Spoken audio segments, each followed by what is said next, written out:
My name's Luke, and this is my story.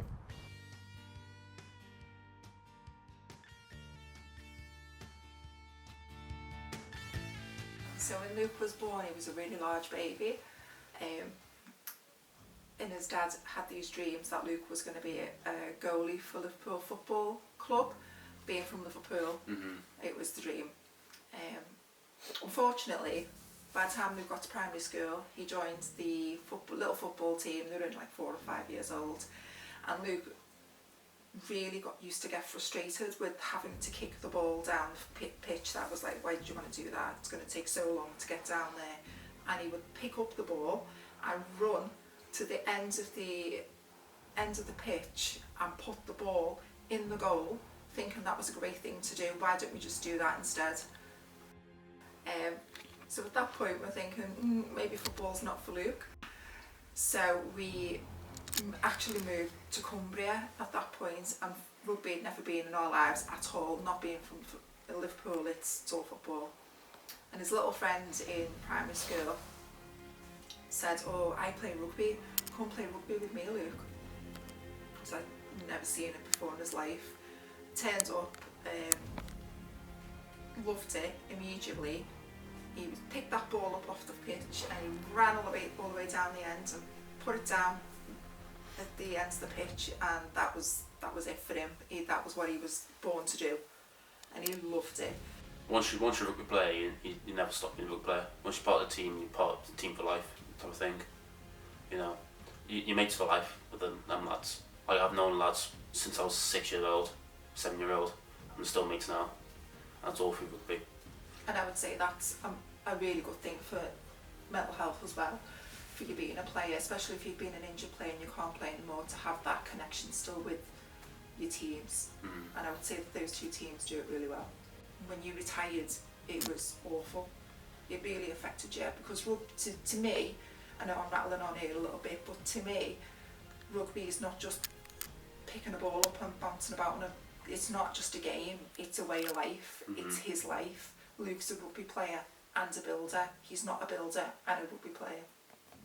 Always has been my life, and that's always will be. It's just it's an addiction. Be there, obviously the changing rooms. So just in here, we've got obviously the badge of our club. It shows the badge, it shows, you know, who we are and how proud we are to be as a club. In here, we would have our changing rooms. So obviously this is our home changing rooms. If you come over here, this is where I would usually sit. I was either here or I'll be over there for playing subs. But if I'm mostly starting, I'm always here. Injury, literally they'd be over by my side within seconds, and you know it's something I can't, you know, fully thank them for. You know, this club is probably the best thing I've ever done in my life, to come here, of how good they are and how well they've treated me over the past years. They just know the stuff, and they're just good lads, and you know, you want to teach off, and you want to play for the badge, you want to play for them, and that's what I kind of like. When I was at West Wales Raiders, first game I played, literally my first professional game, I got knocked out, like in the first half, like 30 minutes in. I think it was the progression, like I should have took more time off, but obviously you don't know these things. And I came against London away, which was my last professional game I played for them. And you know, during that game, it got to half time, and I was walking off down the team talk, and I just literally had to walk off because I just spewed everywhere. I was like, okay, I don't feel great. And I was walking onto the pitch, and I was walking to their team side. I started lining up for kick-off, but it was obviously their kick-off, and my mate had to drag us to our side and put me where I was meant to be. And then I think I didn't last like 10 minutes and had to come off. Like one day, I think it was my last day of work I had to do. I was waking up, I was bending down, I was getting the most painful migraines in my life. Like I couldn't do anything. Went into work, and I was climbing up a ladder at one point, and I had a heavy stone on my shoulder. And I was climbing up, and just like, I started getting an intense migraine. The whole wheel started spinning around. My body's, like my grip of the ladder was starting to lose. And I was like, okay, it's not great. Luckily I was at the top of the ladder, so I just had to get the sill and just chuck it onto the scaffolding. And then I was just stood there, hanging on to the scaffolding, make sure I don't fall over. Like, I hooked my arm around it, and then I was hooking onto basically, just like trying to get myself. Obviously no training, but during that time, you know, I felt a pressure myself. The thing is, no one was pressuring us, but the way my head was working at the time, I felt like I had a massive pressure, and it was sort of making us feel even worse and worse and worse. And I feel myself, oh, I need to get back, I need to get back, but it was just making me feel even more ill. And then obviously I went to town and said, like, obviously I want to leave because I'm not feeling the greatest, I'm not feeling good at all. I just can't be around the club anymore because I'm feeling like anxiety. Every time I went to the ground, I felt really bad anxiety. Something's wrong again. So I went to my GP and they also told me to retire. And you know, hopefully I do return, but you never know, because as I say, rugby is an addiction. You can't get rid of it. After playing it for like, what, 16 years, it's just something you can't just stop easily. It's just part of your life.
Looking out on the field, it's kind of made me reminisce of the past when I was younger.